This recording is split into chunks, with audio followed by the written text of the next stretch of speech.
क्रिस्त में मेरे प्यारे भाइयों और बहनों, चालीसे का 5वां इतवार है।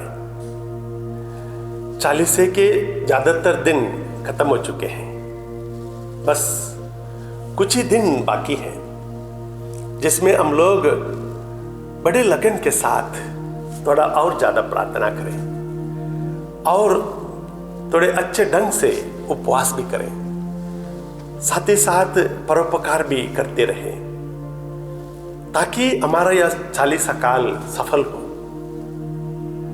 क्योंकि प्यारे भाइयों और बहनों, आज के तीनों पाठों का मुख्य विषय है अपने जीवन की पिछले पापों को बुलाकर नए सिरे से पाप रहित जीवन शुरू करो।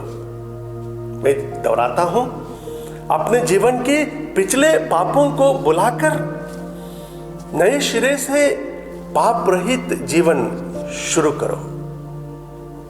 प्यारे भाइयों और बहनों, हम में से बहुत सारे ऐसे लोग हैं, हो सकता है हर दूसरा व्यक्ति है जो एक बुरी आदत के साथ अपना जीवन बिताता है।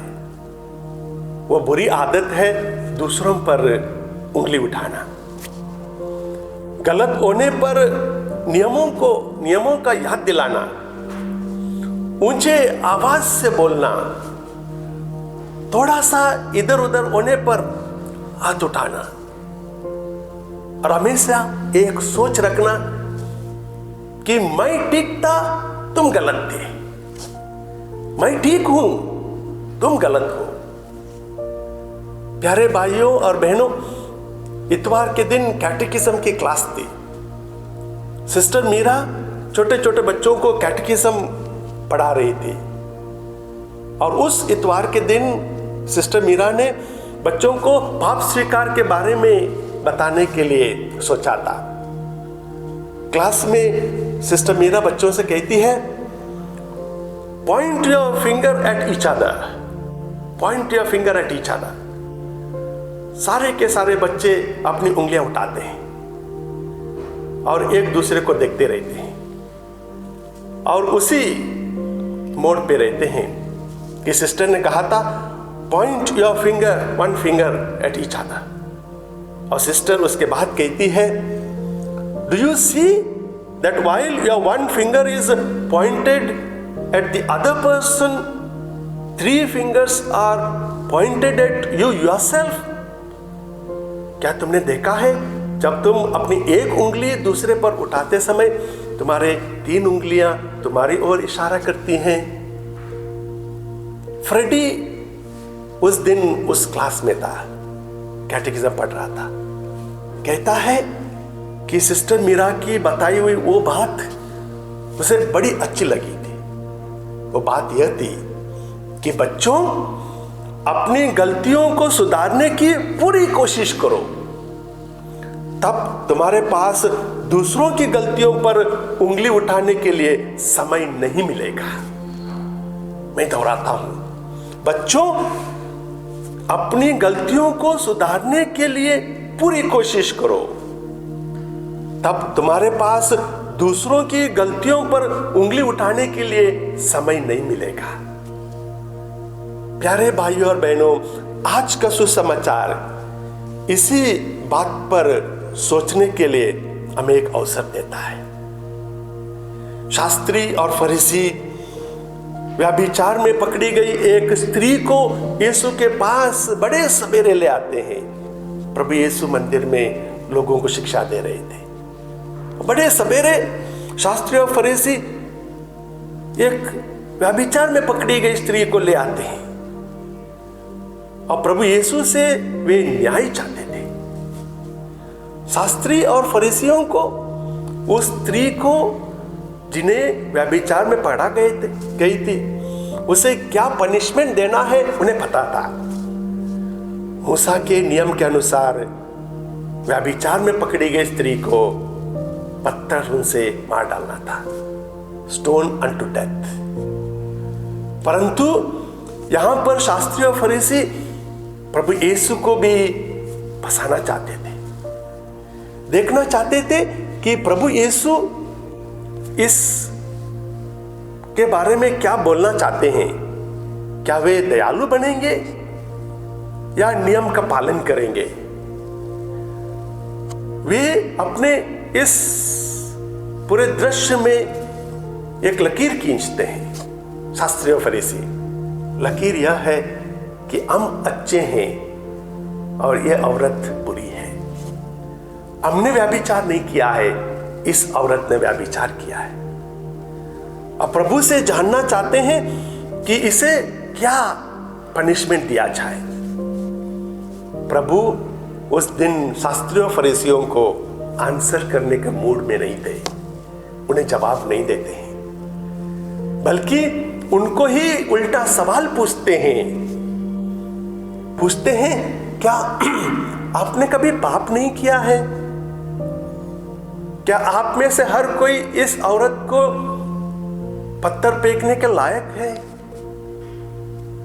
जिसने पाप नहीं किया है वो सबसे पहले इस औरत को पत्थर फेंके। क्रिस्त में मेरे प्यारे भाइयों और बहनों, कितनी बार, जी हाँ, कितनी बार हम लोग अपनी बुराई को छुपा लेते हैं और दूसरों की बुराई पर गॉसिप करते रहते हैं।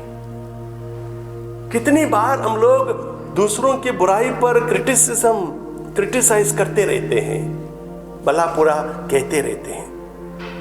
याद रहे, प्रभु यीशु दयालु है, दया सागर है। वह उस व्यभिचार में पकड़ी गई औरत को माफ कर देते हैं और कहते हैं, मैं भी तुम्हें दंड नहीं दूंगा, जाओ और अब से फिर पाप नहीं करना। प्यारे भाइयों और बहनों, बहुत सारे ऐसे लोग हैं, जी हाँ, बहुत सारे ऐसे लोग हैं जो अपना पुराने पापों को याद करते करते गिल्ट फील करते हैं, उसी सिचुएशन में पड़े रहते हैं, वहां से निकल नहीं पाते हैं, अपने पापों के लिए क्षमा पाने की पूरी कोशिश करते हैं, अपने आप को क्षमा नहीं कर पाते हैं। ईश्वर आज के तीनों पाठों द्वारा हम लोगों को आश्वासन देते हैं कि हमारे पुराने पापों को वो भूल जाते हैं। वे चाहते हैं कि हम अपना पापमय जीवन को त्याग दें और एक नया जीवन शुरू करें। जो व्यक्ति पीछे मुड़कर देखता है वो फेलियर का सामना करता है। जो व्यक्ति बार बार अपने पुराने दिनों को याद करते हुए उसी में रहने लगता है वो तरक्की नहीं कर पाता है। जॉनी जब 8 साल का था, अपने पैरिश का क्रिसमस ट्री प्रोग्राम में भाग लेने के लिए बड़े उत्सुकता से जाता है। उसके साथ उसके पापा मम्मी भी थे। शाम का वक्त था, छोटे छोटे बहुत सारे कॉम्पिटिशन्स रखे हुए थे क्रिसमस ट्री में, और जॉनी भी बड़ी उत्सुकता से उसमें भाग लेने के लिए तैयार था। 50 मीटर रेस था और जॉनी के एज ग्रुप के बच्चों को खड़ा कर दिया। जॉनी के पापा मम्मी, बाकी बच्चों के भी पापा मम्मी अपना मोबाइल उठाकर वीडियो बनाने के लिए पूरे तैयार थे। बच्चे लाइन पे खड़े थे, विसिल बजती है, सब भाग पड़ते हैं। जॉनी बड़े तेजी से भागता है। आधे रास्ते तक जॉनी फर्स्ट था, सबसे आगे था। वो सबसे आगे था इसलिए वो धीरे से मुड़कर वापस देखता है कि बाकी बच्चे कितने दूर है यह देखने के लिए।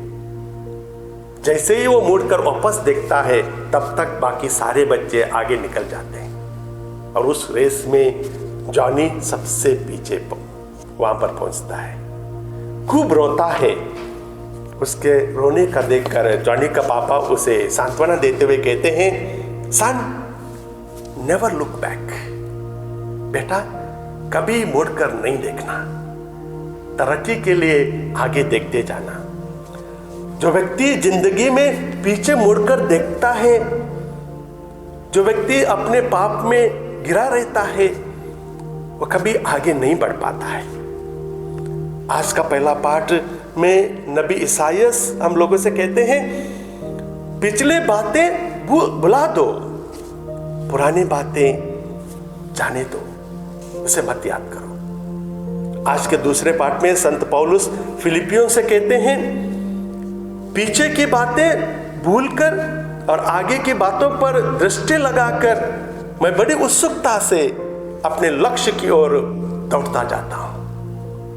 प्रभु यीशु भी यही चाहते हैं कि हम लोग अपना पापमय जीवन त्याग दें, एक नया जीवन शुरू करें, क्योंकि वो हमेशा कहते हैं मैं भी तुम्हें क्षमा करता हूं, आगे पाप मत करो।